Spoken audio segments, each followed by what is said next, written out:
Question है, attend करना है पहले ग्रुप से, सेक्शन ए से 20, सेक्शन बी से 20, सेक्शन सी से 6, ठीक है, नहीं सेक्शन सी से 5, 45 क्वेश्चन अटेंड करना है ना, 45 क्वेश्चन अटेंड करना है। टोटल क्वेश्चन आपका 55 है, क्वेश्चन पेपर में मिलेगा, 45 आपको अटेंड करना है, मार्क्स है 35, ये 35 आपका मार्क्स है। सीबीएसई का नया प्रोसीजर है, क्वेश्चंस आपके 45 करना पड़ेगा, क्वेश्चंस अवेलेबल आपके पास है, चॉइस के साथ अवेलेबल क्वेश्चन 55 है, ये आपका स्टैंडर्ड जो कल के लिए हम दिए थे आप। टोटल मार्क्स 35 है, पर क्वेश्चन 0.76 मार्क्स है। ये सीबीएसई के साइट पे आया था, हम लोग ग्रुप में फॉरवर्ड किए हैं, for all 70 marks subjects CBSE has decided this marking scheme. 30 marks का प्रैक्टिकल, 30 मार्क्स को भी दो डिवीजन है, 15-15, 15 का भी डिवीजन है 10-5, 10 marks for practical, 5 marks for your periodic, जो पीरियडिक टेस्ट हो रहा है उसका 5 मार्क्स, ये पीरियडिक टेस्ट आप दिए थे उसका 5 मार्क्स। हाँ ठीक है, easy to understood. Akanksha, any problem?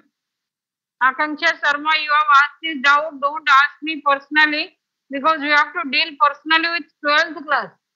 11th class का personal question answer देना मुश्किल है because I am having all 6 sections with me in mobile. और उसमें क्लास लेने के बाद वो पागल हो चुका है मोबाइल, ठीक है। We are continuing rotational motion.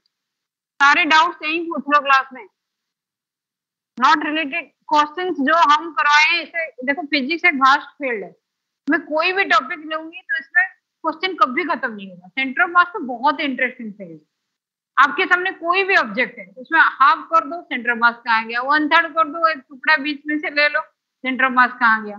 Centre of mass of uniform rod आपका सिलेबस में है, centre of mass of uniform rod किसने किया है क्या इसको? यूनिफॉर्म रॉड, यूनिफॉर्म रॉड एक सिलेबस में दिया है, मैंने देखा बाद में। इसमें सपोज ये यूनिफॉर्म रॉड है, इसमें हम डीएक्स काटे, इसके पूरे लेंथ एल है, और ये हम लोग कैसे इसको निकालते हैं, देखो इसके total mass M is distributed on the whole length area, लेकिन डीएक्स में सपोज डीएम है, इसका बोलते हैं lambda. Right down here, lambda is a symbol for line density. आपका यहाँ लाइन मास डेंसिटी होगा, ये किसका आवाज है? लाइन मास डेंसिटी है। लैम्डा एक सिंबल आपको पूरी 12th में मिलेगा, line charge density lambda, line current density lambda. Density जो पढ़े थे मास बाय वॉल्यूम ना, वो 8th 9th तक था, इसके आगे आपको सारे डिफरेंट टाइप का डेंसिटी मिलेगा, charge density, current density, mass density, बहुत सारे, एनर्जी डेंसिटी। लैम्डा होगा लाइन में डेंसिटी। लैम्डा जो सिंबल है, वेवलेंथ तो बहुत पुराना है, लैम्डा के लिए तो 15-20 मिलेगा, 15-20 मिलेगा लैम्डा सिंबल यूज हुआ है। सिंबल कम है, जैसे इंडिया के पॉपुलेशन ज्यादा है ऐसे है फिजिकल क्वांटिटी। सिंबल है आपका जैसे स्कूल के बच्चे 26 है, इंग्लिश लेटर 26 है, ग्रीक लेटर सारे ले चुके। अब इसलिए समझ में आया, लैम्डा और म्यू आपको 10-10-15-15 सिंबल मिलेगा, coefficient of friction mu, refractive index mu, और 10 म्यू आएगा 11-12 के सिंबल, माइक्रोमीटर म्यू। तो इसे आपको कंफ्यूजन नहीं होना चाहिए, आपको पता है ना फिजिक्स को। ये लैम्डा अगर सिंबल मिलेगा तो ये लाइन डेंसिटी होगा, अगर मास डेंसिटी तो लाइन मास डेंसिटी, चार्ज है लाइन चार्ज डेंसिटी भी लैम्डा, सब डेंसिटी लैम्डा में आएगा लाइन में। सरफेस एरिया होगा तो सिग्मा होगा, वॉल्यूम होगा तो रो होगा, will come across it in 12, लेकिन वॉल्यूम के लिए रो यूज करेंगे, सरफेस एरिया के लिए सिग्मा करेंगे, लैम्डा करेंगे लाइन, स्ट्रेट लाइन के ऊपर आकर मास है, चार्ज है, करंट है, कुछ भी है लाइन, तो ये लाइन मास डेंसिटी। तो लाइन मास डेंसिटी का मीनिंग क्या है? लैम्डा बाई एल, एल तो क्या है, इसको एक्स ले लो, एक्स बेटर होगा, एक्स से डीएक्स काटें, तो लैम्डा इसका तो डीएम के वैल्यू कितना हो जाएगा, dm will be equivalent to lambda dx. Suppose एक क्वेश्चन में दिया हुआ है lambda is equivalent to a plus b x, lambda is equivalent to a plus b x, तो डीएम कितना हो जाएगा, a plus b x. Don't talk, यहाँ आके बात करोगे तो क्या फायदा होगा। Then how to find out the centre of mass, एक सेंटर ऑफ मास फॉर्मूला आपका है एक्स डीएम, ये सेंटर ऑफ मास के फॉर्मूला है इंटीग्रेशन के थ्रू में, एक्स डीएम, इसका वैल्यू है 0 टू एक्स तक और इसके है 0 टू एम। तो एक्स क्या है, डीएम क्या है, a plus b x d x, a plus b x into d x, और यहाँ एक्स भी है, इसका इंटीग्रेशन डिवाइडेड बाई एम लिख दो। तो this can be equivalent to 1/m। ये इंटीग्रेशन को निकालो, पहला वाला इंटीग्रेशन मेरे पास है x a plus b x square d x, this can be written as 1/m में ये कितना हो गया, एक्स डी एक्स कितना हो गया, x square by 2 into a plus x cube by 3 into b, 1/m taking common. This is your answer for x here. y तो 0 है, z 0 है क्योंकि along x axis का सेंटर ऑफ मास आएगा। ये है आपका यूनिफॉर्म रॉड का सेंटर ऑफ मास पॉइंट। इसमें से आपको देखना पड़ेगा यूनिफॉर्म रॉड का लेंथ l है, तो है लिटिल लेंथ l/2 है, l/3 है, तो x की जगह पुट कर दो। यूनिफॉर्म रॉड का सिलेबस में एक छोटा सा लाइन दिया हुआ है, centre of mass of uniform rod. हमें सीबीएसई सिलेबस को लाइन बाय लाइन कंप्लीट करना पड़ेगा। आर यू राइटिंग, लिख दिए पूरा ना, ठीक है। This is the theory portion I have given you, formula also here you can apply it. A b are constant, a और बी आर प्रोपोर्शनली कांस्टेंट, ठीक है। ए और बी आर कांस्टेंट, जिसमें वेरिएबल नहीं है, आपको हर क्वेश्चन में constant मिलेगा ना, मल्टीप्लाई हुआ है, आप उसको बाहर निकाल दोगे इंटीग्रेशन से। आए समझ में, centre of mass is over, binary system कल करा दिए थे। अभी रोटेशनल मोशन का इक्वेशन, इसको भी हम डेरिवेशन नहीं कर रहे हैं because you know it, equations you already know. Tell me b equal to u plus at, क्या लिखूंगी यहाँ रोटेशनल में, s equal to ut plus half at square, rotational equation क्या लिखूंगी जल्दी,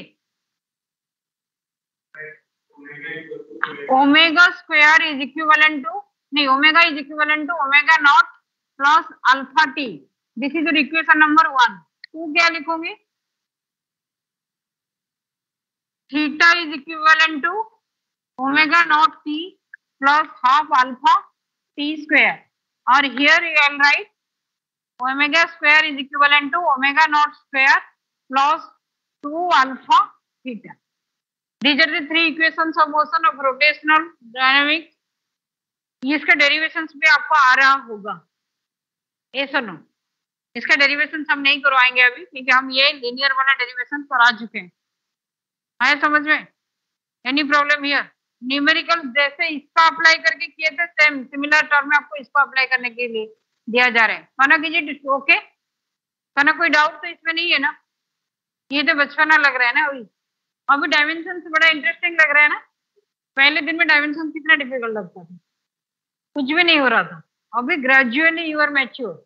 आप जब 12th क्लास का सेकंड हाफ इस टाइम में आ जाओगे, आपको 11th क्लास का कोई भी क्वेश्चन दे दो इजीली आ जाता हो, सब जगह जेईई मेंस क्लियर होता है। 11th क्लास के टाइम 11th क्लास का समझ में ही नहीं आता, डायमेंशंस पढ़ो डायमेंशन नहीं होता, काइनेमेटिक्स करो नहीं होता है, फ्रिक्शन करो नहीं होता है, सेंटर मास करो बहुत मुश्किल से निकलता है। सेम चीज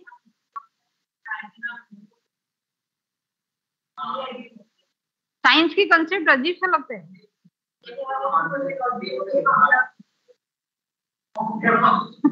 देखो मुझे बोले, मुझे अगर मैं कुछ भी बोल देती हूँ, मैं इस क्लास में 12th क्लास में बोल के आई हूँ, you can never see yourself, आप अपने आप को कभी देख ही नहीं सकते। बहुत टाइम तक आर्गुमेंट चला, बच्चे सारे थ्योरी दिए, फाइनली एक बच्चे ने बोला कि yes we are agreed, we are not able to see ourself clearly. Optics पढ़ाने से पहले हम इंट्रोडक्शन देते हैं, आप अपने आप को नहीं देख पाओगे यही ऑप्टिक से। आप कैसे देखोगे? एनी गेस, कैसे देखोगे बताओ? मिरर में देखोगे, सारे मिरर डिफेक्टिव है, depends on the thickness of the glass. Reflection हो रहा है, रिफ्रैक्शन हो रहे हैं। बच्चे बोले सेल्फी खींच के देखेंगे, सारे कैमरा में फोटो लो। कैसे देखोगे अपने आप को? पानी में देखोगे रिफ्रैक्शन, कुछ लाइट तो रिफ्रैक्शन होके चला गया, कैसे देखोगे? You will not able to see yourself exactly is the theory। Answer आपको मल्टीपल चॉइस आंसर में लिखना पड़ेगा, yes we are agreed।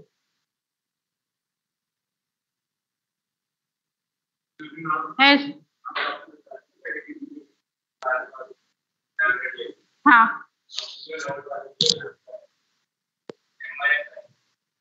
Lambda तो आपको दिया हुआ था क्वेश्चन में, x into a plus B, A plus b x. ये तो मैंने क्वेश्चन करवाया था ना, ए प्लस बी एक्स लैम्बडा दिया हुआ था। हाँ तो लैम्बडा टेक्स करके करोगे, ठीक है। यहाँ पे लैम्बडा की वैल्यू दिया हुआ था, क्वेश्चन में एक करवा रही थी। Now listen, rotational motion syllabus के अकॉर्डिंग हम पहले सेंटर ऑफ मास किए, 2 particle system, many particle system, x coordinate, y coordinate, z equation, फिर कुछ न्यूमेरिकल, फिर आया बाइनरी सिस्टम, फिर आया रोटेशनल मोशन का equation. Now conservation of momentum. एक कंजर्वेशन ऑफ मोमेंटम में अगर आपको कोई बोलता है कंजर्वेशन ऑफ मोमेंटम, आपके दिमाग में क्या स्ट्राइक करता है सबसे पहले? एस anyone? Conservation of momentum word सुनते सुनते आपके दिमाग में आएगा it should be an isolated system. Isolated system आप देख चुके हो कोरोना टाइम में। आइसोलेटेड सिस्टम का मीनिंग क्या है? External force acting on the system is zero. तो external force zero, dp total divided by dt is equal to zero. Differentiation में p total is your, p total momentum total is your constant. This is your conservation of momentum. तो इसका मतलब d by dt of mvcm is equal to 0, then your v center of mass is constant। The formula is given to you directly without derivation, m1 v1 m2 v2 divided by m1 plus m2। velocity of center of mass formula is given to you directly here without derivation। ठीक है, question में कहीं कहीं जरूरत पड़ेगा आपको velocity of the centre of मास, जो आपका फायर क्रैकर से उसका निकालने के लिए। छोटे छोटे टॉपिक में आए यहाँ कंप्लीट कर रहे हैं। Next let us start rotational motion. कोई भी बॉडी को रोटेट करना है, यहाँ से देखो इसको मुझे रोटेट करना है, इसको मैंने इस बुक के ऊपर रखी, इसको मुझे रोटेट करना पड़ेगा। मैं एक फोर्स में कर सकती हूँ? नहीं। एक फोर्स यहाँ देके कर सकती हूँ, ऐसे कर सकती हूँ if there is friction force. इस साइड में अगर फ्रिक्शन लग गया तो, नहीं तो आई नीड मिनिमम 2 फोर्सेस, एक इधर से पुश करेगा, एक इधर से पुश करेगा। अगर मैं दोनों को सेंटर में कर दी तो नो, दोनों को अगर मैं सेंटर में कर दी तो कैंसिल हो जाएगा, बैलेंस। यहाँ भी बैलेंस हो रहा है, but it is at the extreme, it is extreme border. ठीक है, मैं सिंपल सा एग्जांपल दे रहा हूँ। आप अपने पेन की कैप खोल सकते हो इन सिंगल फिंगर। मैं पकड़ी हो ना, इसलिए ये कहीं हैंगिंग कंडीशन में 2 फिंगर यूज कर रहे हो, एक से पेन पकड़ के भी रखी हो, नहीं निकलेगा। Can you able to open a tap? Tap में पानी खोल सकते हो यूजिंग वन, अगर वो टाइटली फिटेड है, लूजली तो सब कोई कर सकते हो। बॉटल के ढक्कन खोल सकते हो विदाउट यूजिंग 2 फिंगर्स।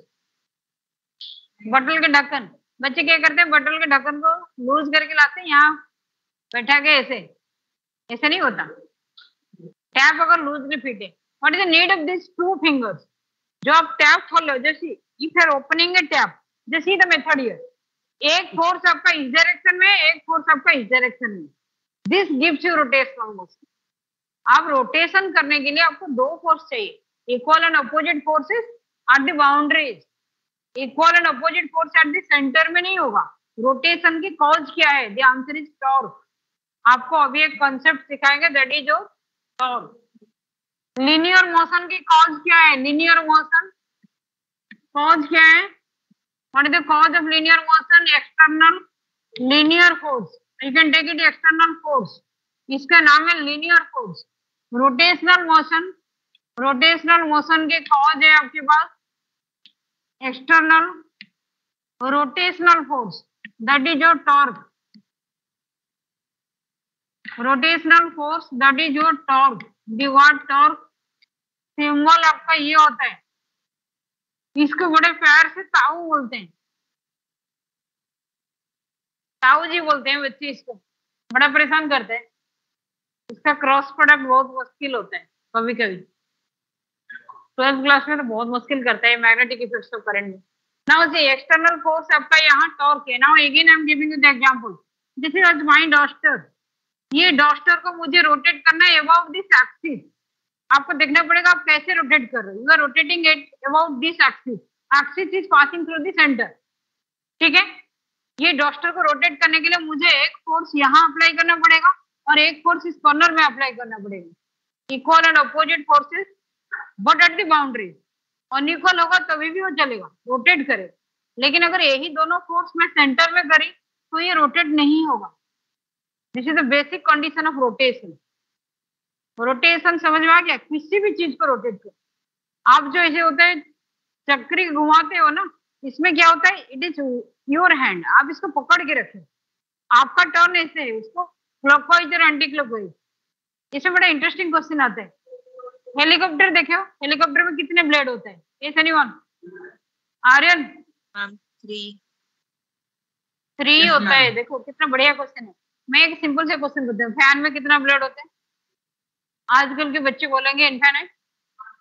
2 होता है, 4, 3 होता है, 4 होता है, 5 होता है, नॉट गारंटेड। हमारे टाइम में फैन मतलब, हमारे टाइम में फिजिक्स कितना इजी था। देखो फैन मतलब 3 ब्लेड वाला, कोई भी फैन ले लो 3 ब्लेड। अभी ज्यादा ब्लेड हो गया, ये सुनो। फैन के ब्लेड भी बड़ा इंटरेस्टिंग वे में अरेंज किया, थोड़ा सा ऐसे तड़ा के चलते। कभी देखो अगर बाय मिस्टेक आप इसको उल्टा कनेक्शन कर दिए, कभी करके देखे हो? पक्का? अरे वाह, वेरी गुड।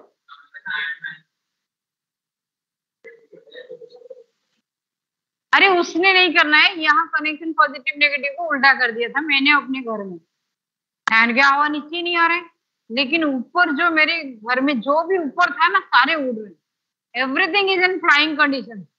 इतने छोटा सा डॉट पे कोई भी वहां पेपर कर दो, उड़ के आ जाए। तो इसके बाद यहाँ कनेक्शन चेंज किया। बड़ा इंटरेस्टिंग फिजिक्स होता है।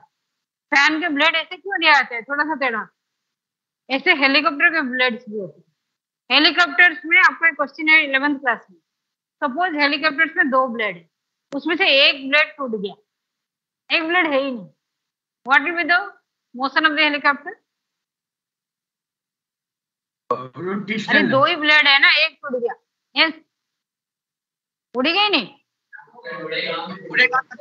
उड़ेगा मैम, लेकिन गोल गोल घूम के उड़ेगा।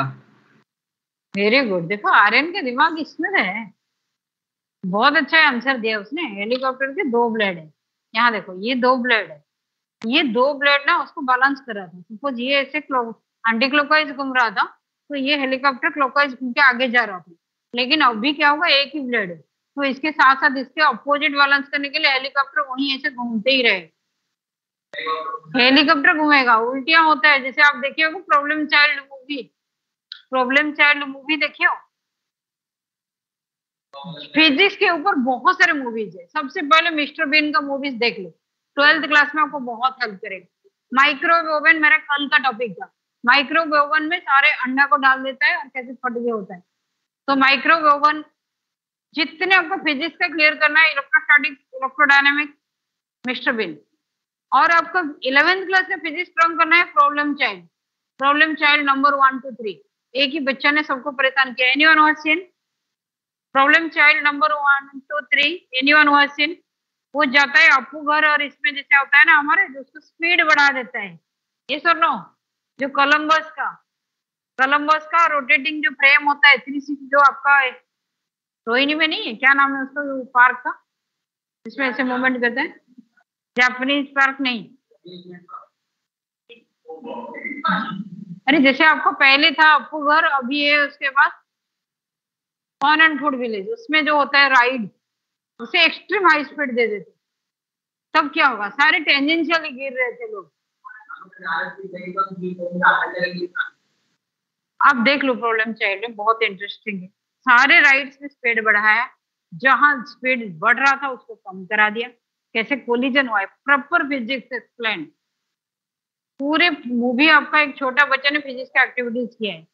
I think it is enjoyable. Now see, तो ये आपको हेलीकॉप्टर में आप खुद ही उल्टा घूमोगे। जैसे मैंने आपको एक दिन एग्जांपल दिया था स्पेस में, स्पेस शिप में आप क्या करो, टेबल का ड्रॉयर खोलो। ये टेबल का ड्रॉयर यहाँ देख रहे हो, ये जो ड्रॉयर है इसको आप राइट घुमाओगे, तो राइट घुमाओगे तो वो तो नहीं घूमेगा, आप 10,000 टाइम्स घूमते ही जाओगे, आप भी घूमते ही जाओगे वो क्लास के साथ। बड़ा अच्छा इंटरेस्टिंग एक्सपेरिमेंट है स्पेस में। Same is for rotational motion. Helicopter में एक ब्लेड टूट गया तो दूसरे ब्लेड ये अगर एंटी क्लॉकवाइज जाए तो हेलीकॉप्टर को बैलेंस करके लिए क्लॉकवाइज रोटेट करेगा, वही रोटेट करेगा।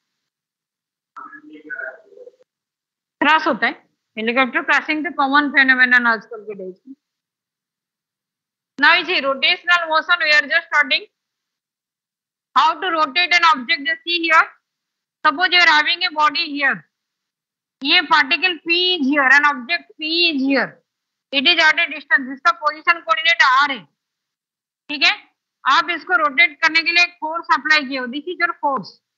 आप ऐसे फोर्स अप्लाई किए हो, जस्ट सी फोर्स का ये एप्लीकेशन लाइन है। यहाँ एक परपेंडिकुलर डालो, ये AN is the perpendicular, let this angle is theta, this angle is your phi. अच्छा, this angle is also your theta. phi एक दूसरा नाम दिया होता मैंने दे दिया, ओके।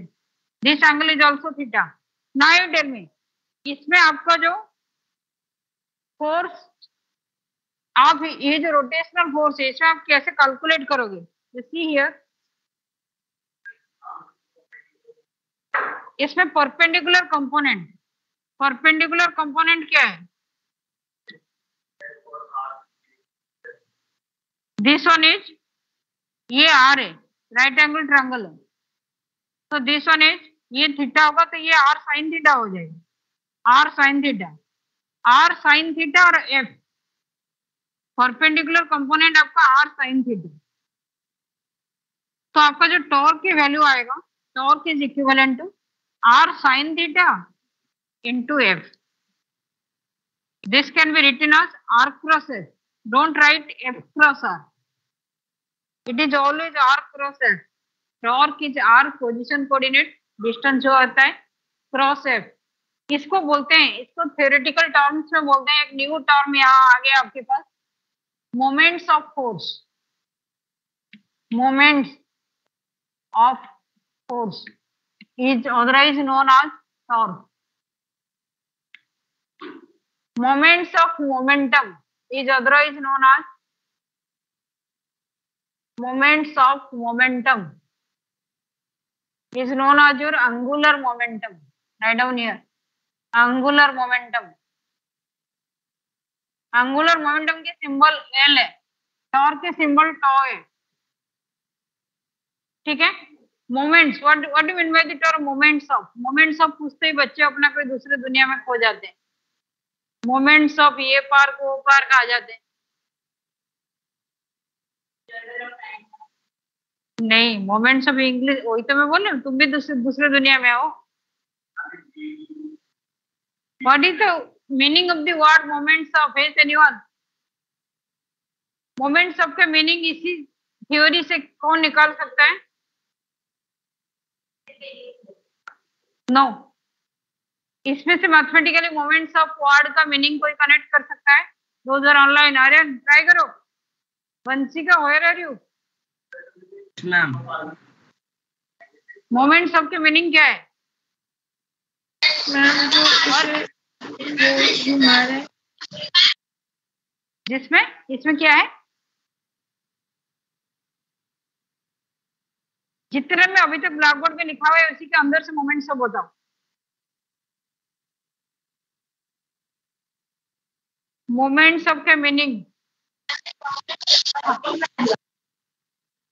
एमसीक्यू है, ये सबसे खतरनाक एमसीक्यू माना जाता है। शायद moments of perpendicular component. both are correct. R sin theta, the word moments of the meaning है R sin theta, or you can write perpendicular distance. Write down perpendicular distance from, stop talking, from axis of rotation. इतने बड़े नाम है, from axis of rotation to the line of action of force. कुछ नहीं लिख पाओगे multiple choice answer में. Line of action of force.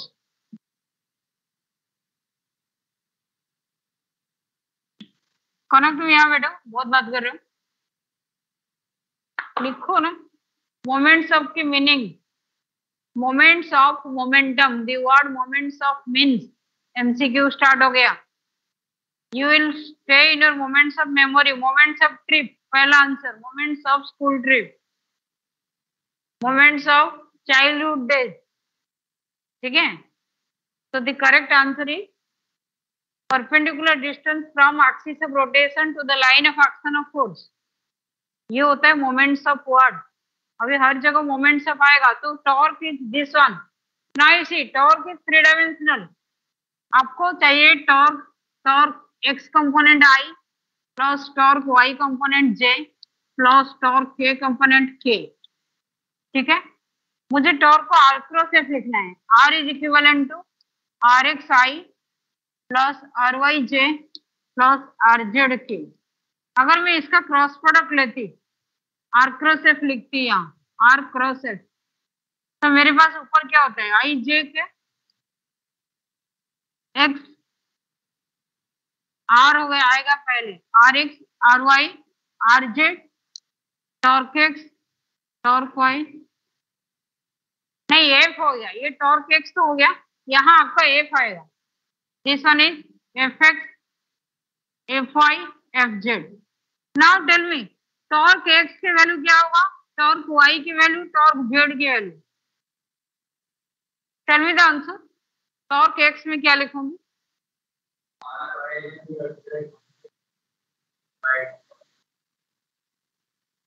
Okay r को वेट आर को लिखो एक्स आई एग्जैक्ट फॉर्मेट के लिए, and this one is y j, this one is z के.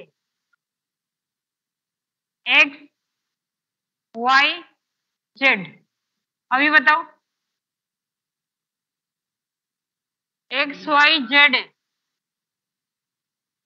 कर दिया चेंज. कंटिन्यूस बात करते, तुम इधर आगे एक सीट आगे बैठो.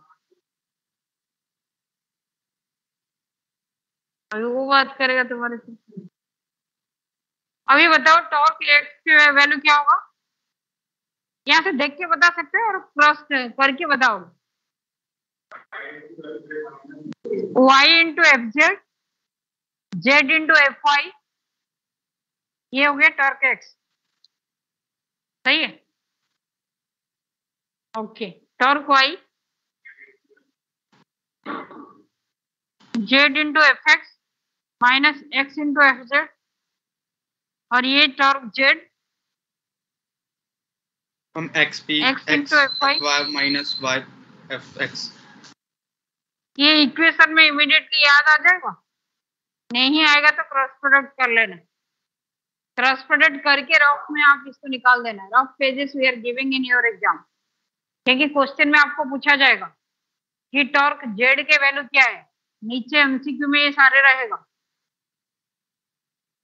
कनक समझ में आ गया. अगर मैं एक्स लिख रहे हैं उसके आगे वाई जेड आएगा. अगर मैं ये क्लॉकवाइज चलेगा एक्स वाई जेड, आया समझ में.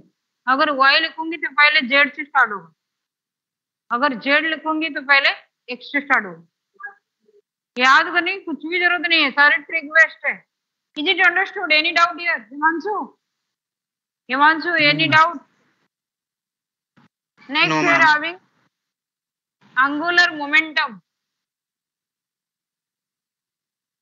Angular momentum, that is otherwise known as moments of momentum. L is equivalent to R cross P. Same method, R cross P. R is your, again in the same way, P you can take PXI plus PYJ plus PZK. R is equivalent to xi plus yj plus zk. Yes, tell me. तो Lx में क्या लिखूंगी? Lx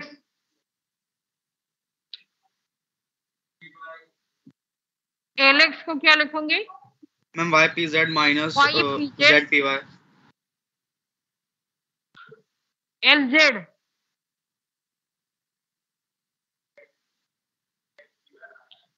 तुम्हें समझ में नहीं आ रहे? Kanha, you are not responding. अरे देख के नहीं बोला था x ma'am minus ypx. Minus ypx देख के तो बोल सकते हो कभी ऐसे. ly zpx minus xpz.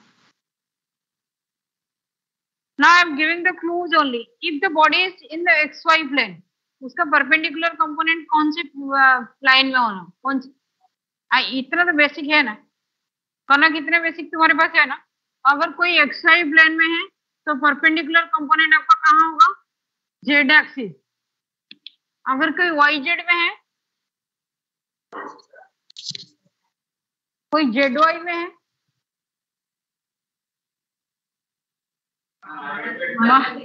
यही प्रॉब्लम होता है 12th क्लास. 12th क्लास में हमेशा क्वेश्चन में दिया जाता है कि मैग्नेटिक फील्ड एक्चुअली परपेंडिकुलर होता है. The body is lying in yz plane, question में दिया हुआ है. तो मैग्नेटिक फील्ड आपको क्या होगा? yz मींस x में होगा. लेकिन मैं उस क्वेश्चन को चेंज कर देता हूँ zy. सारे बच्चों का आंसर गलत हो जाता है. माइनस एक्स प्लेन लेना चाहिए. तो ये ध्यान रखना, ये वेक्टर्स है, उसमें हम कुछ भी ट्रिक खेल सकते हैं. तो इसलिए मैं आपको अभी से एडवाइजरी दे रही हूँ, वेक्टर्स के क्वेश्चंस को थोड़ा ध्यान से करना. ऐसे आंख बंद करके आंसर नहीं दे देना. सिंपल से क्वेश्चन बार बार मैं एग्जाम में दी हूँ. मैम माइनस प्लेन में कैसे?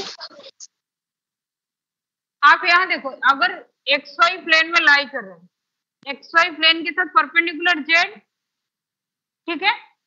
अगर ये yx प्लेन में लाई कर रहा है, उसके साथ परपेंडिकुलर माइनस एक्स. पंचिका, भव्य, ये क्रॉस प्रोडक्ट के हिसाब से होता है. x to y out, y to x. आपका ऐसे फिंगर आ गया अंदर. Understood? Cross product thumb rule. Panchika, yes ma'am. मैं बोलो 11th क्लास में सिर्फ वेक्टर्स को अच्छी तरह से कर लो. कितने लोगों का मास्टरी हो गया वेक्टर्स में? हो गया पक्का? The angle between i plus j and j plus k immediate बताना है. Minus i plus j plus j plus k. I am not sure. 98, I am not sure.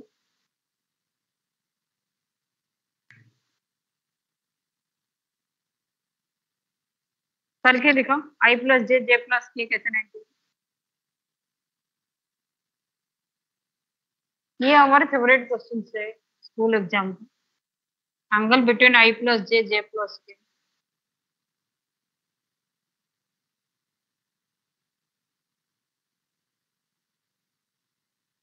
Yes, anyone? 90 is confirmed. Ma'am 90. कैसे आया 90 बताओ. आप कैसे prove करोगे?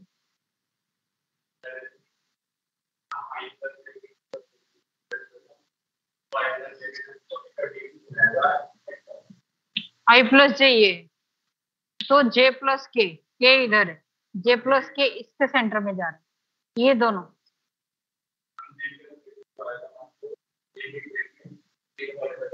ये तो आप इमेजिनरी खाली डायग्राम से गेस करो. What is the mathematics procedure?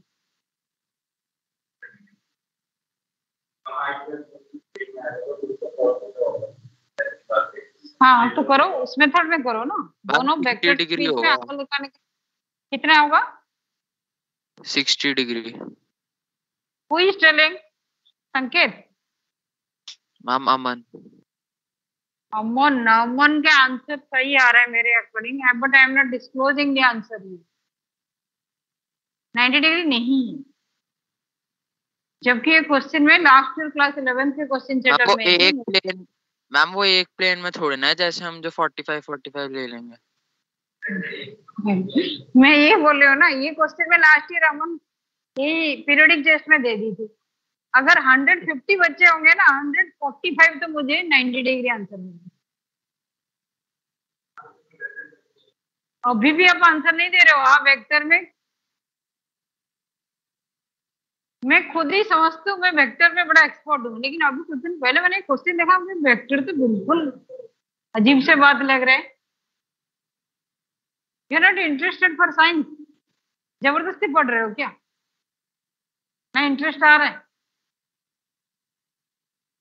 जैसे कोई भी मूवी लगा तो घर के सारे लोग एंजॉय नहीं कर पाते।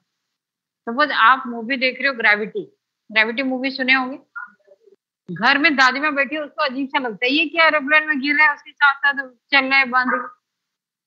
तो ऐसे फिजिक्स जो क्लास होता है ना, दो जो टेक इंटरेस्ट, जिनका इस फिजिक्स में इंटरेस्ट है, सिर्फ उन्हीं को अच्छा लगता है।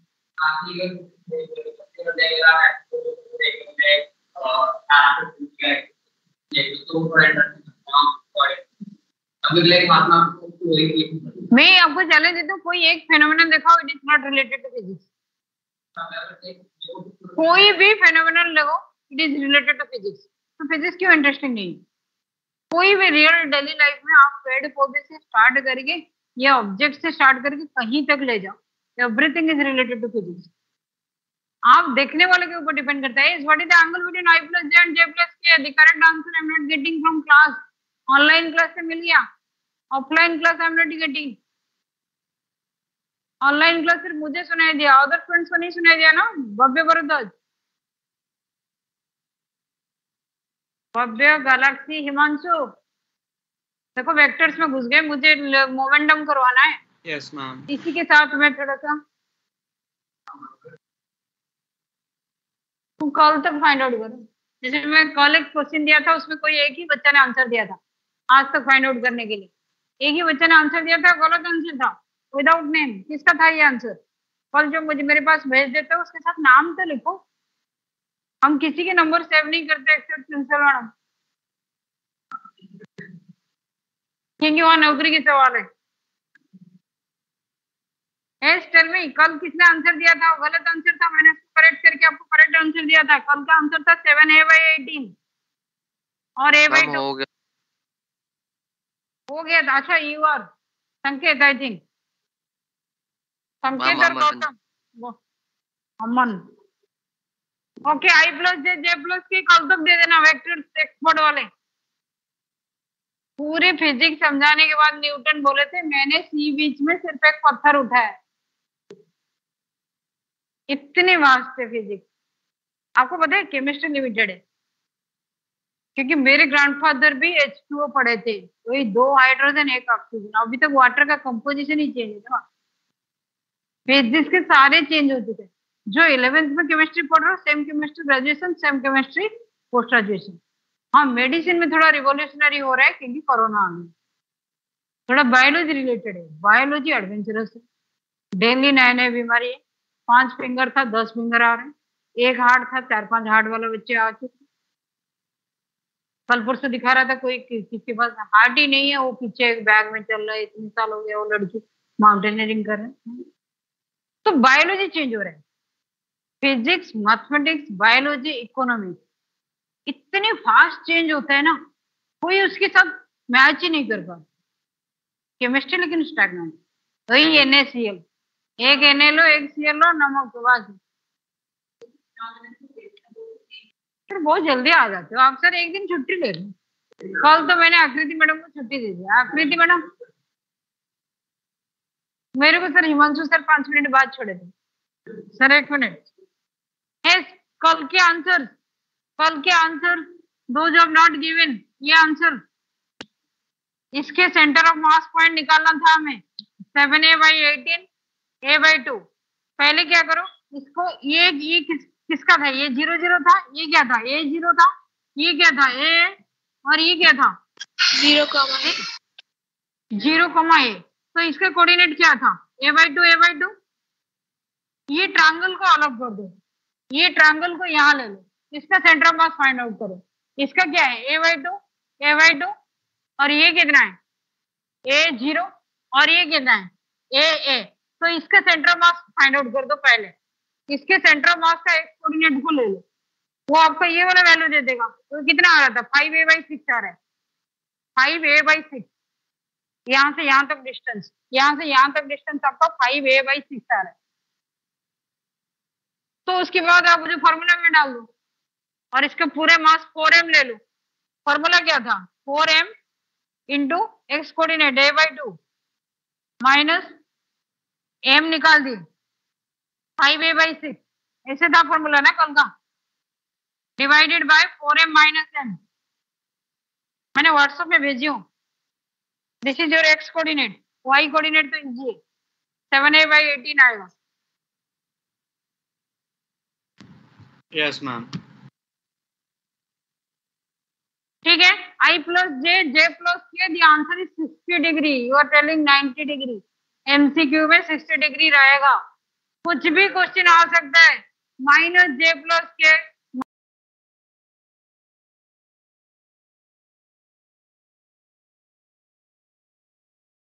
भी हॉस्पिटल लेके आंसर निकाला होगा। अंडरस्टूड? करके दिखाओ कल तक। वेक्टर्स में मास्टरी